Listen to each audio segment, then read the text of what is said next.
Фудайль ибн Ияд, все слышали про него? Фудайль ибн Ияд один из известных аскетов Ахлю Сунны валь Джамаа, который аскет на пути саляфа, не суфист. Некоторые суфисты думают, что он суфист, но это ошибочно.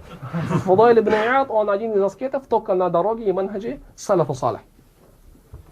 Этот человек раньше разбойником был. Разбойником был. Залезал, квартиру воровал. Ну, квартиры, сейчас мы говорим, квартиру раньше. На большой дороге, да. Домой залезал, воровал.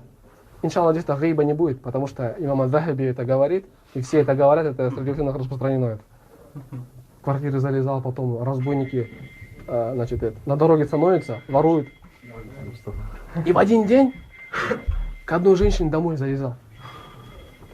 Залезал к одной женщине домой, лезет и мимо одного этого пролазит, а там Коран читают.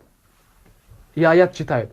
«Алам я'ни лилладина аману ан тахша'a кулубухум ли зикрилля ва ма назаля минал хак ва ла якуну калладина утул китаба мин каблу фаталя алейхимул амаду факасат кулубухум ва кафирун минхум фасикун». Это аят, который означает, такой аят очень влияет очень сильно.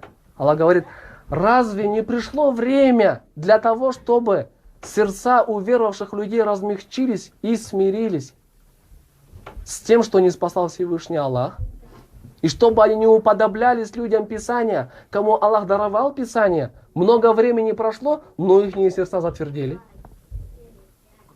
Когда услышал этот аят, он повлиял.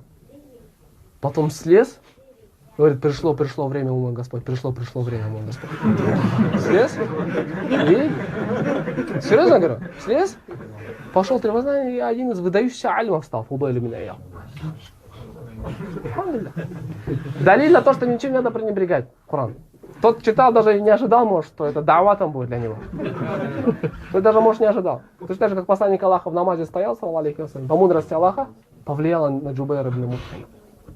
И много-много таких подобных историй, которые указывают на то, что не надо пренебрегать ничем.